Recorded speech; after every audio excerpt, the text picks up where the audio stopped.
ಹಿಂದುತ್ವದ ಹಿಂದೂಗಳು ಪೂಜಿಸಿಕೊಂಡು ಬರ್ತಕ್ಕಂಥ ದೇವರುಗಳು ತನ್ನ ಜಲಕವನ್ನು ಮಾಡುವಂಥ ಸ್ಥಳ, ಪವಿತ್ರವಾದ ಸ್ಥಳ. ನಾವು ತಿರುಪತಿ ಸಮಾನವಾದ ಕ್ಷೇತ್ರ ಅಂಥೇಳಿ ಶಿರ್ವದಲ್ಲಿ ಹೇಳ್ಕೊಂಡಿರುವಂಥ ಊರು. ಅಂಥ ಶಿರ್ವದಲ್ಲಿ ನಿನ್ನೆ ಐರಾವತ ಘಟನೆ ನಡೆದಿದೆ. ಯಾಕಂತೇಳಿದರೆ ಈಗಾಗಲೇ ಸರ್ಕಾರ ನೇರವಾಗಿ ಹೇಳ್ಬೇಕಂತ ಹೇಳಿದರೆ ಎಲ್ಲದರಲ್ಲೂ ಸಫಲ ಅಂತ ಹೇಳಲಿಕ್ಕಿಲ್ಲ. ಯಾಕಂತೇಳಿದರೆ ನಾವು ಒಂದು ಮನೆ ಗೃಹ ಪ್ರವೇಶ ಆಗಲಿ, ಒಂದು ಒಳ್ಳೆಯ ಕಾರ್ಯಕ್ರಮ ಮಾಡಬೇಕಾಗಲಿ, ನಾವು ಆ ಮಾಡುವಂಥ ಸಂದರ್ಭದಲ್ಲಿ ನಾವು ಗೋವನ್ನು ದೇವರಂತೆ ಪ್ರೀತಿಸಿ ನಾವು ಆ ಕಾರ್ಯಕ್ರಮದಲ್ಲಿ ಗೋವನ್ನು ಕರ್ಕೊಂಡು ಹೋಗ್ತೇವೆ. ಆದರೆ ಇಂತಹ ಘಟನೆಗಳು ನಡೆಯುವಂಥ ಸಂದರ್ಭದಲ್ಲಿ ಸರ್ಕಾರ ಯಾಕಿದ್ರ ಬಗ್ಗೆ ಎಚ್ಚೆತ್ತುಕೊಳ್ಳುವುದಿಲ್ಲ? ಬಜರಂಗ ದಳ, ವಿಶ್ವ ಹಿಂದೂ ಪರಿಷತ್ನ ಎಲ್ಲ ಸಂಘ ಸಂಸ್ಥೆಗಳು ಎಲ್ಲರೂ ಕೈ ಜೋಡಿಸಿಕೊಂಡು ಎಷ್ಟೇ ಸಲ ಮನವಿ ಮಾಡಿದರೂ ಕೂಡ ಸರ್ಕಾರ ವಿಫಲವೇ ಆಗ್ತಾಯಿದೆ. ಇದನ್ನು ಯಾಕೆ ಸರ್ಕಾರ ಗಂಭೀರವಾಗಿ ಪರಿಗಣಿಸುವುದಿಲ್ಲ?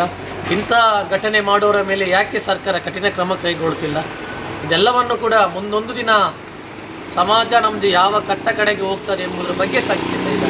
ಅದರಿಂದ ನಾನು ನಿನ್ನೆ ನಡೆದಂಥ ಶಿರ್ವದಲ್ಲಿ ಕಲ್ಲೊಟ್ಟು ಪಾಪನಾಶ ಘಟನೆಯನ್ನು ತೀವ್ರವಾಗಿ ಖಂಡಿಸ್ತೇನೆ. ಮುಂದೆ ಶಿರ್ವಲ್ಲ, ಇಡೀ ನಮ್ಮ ರಾಷ್ಟ್ರ ಮಟ್ಟದಲ್ಲಿ ಇಲ್ಲಿ ಕೂಡ ಇಂತಹ ಘಟನೆಗಳಾಗಬಾರ್ದು. ಯಾಕಂತ ಹೇಳಿದರೆ ಅಲ್ಲಿ ಜನಸಂಖ್ಯೆ ಕಮ್ಮಿ ಉಂಟಂತೇಳಿ ಹಾಕಿದ್ದಾರೆ. ಆದರೆ ಶಿರ್ವದಲ್ಲಿ ದೇವರುಗಳು ನೆಲೆ ಇದ್ದಾರೆ ಅಂತ ಹೇಳಿದಕ್ಕೆ ಇದೇ ಸಾಕ್ಷಿ. ಅದು ಸರಿಯಾದ ರೀತಿಯಲ್ಲಿ ಜನರಿಗೆ ತೋರಿಸಿಕೊಟ್ಟು ಯಾವ ರೀತಿ ನೀರು ಕಲುಷಿತ ಆಗಿದೆ ಎಂಬುದರ ಬಗ್ಗೆ ನಿನ್ನೆಲ್ಲ ಪ್ರತ್ಯಕ್ಷವಾಗಿ ಸಾರ್ವಜನಿಕರು ನೋಡಿದ್ದಾರೆ. ಆದ್ದರಿಂದ ಈ ರೀತಿ ಘಟನೆ ಆಗಬಾರ್ದು. ಈ ಘಟನೆಯಲ್ಲಿ ಯಾರು ತೊಡಗಿಕೊಂಡಿದ್ದಾರೋ ಅವರ ಮೇಲೆ ಕಠಿಣ ಕ್ರಮ ನೀವು ಕೈಗೊಳ್ಳಬೇಕು.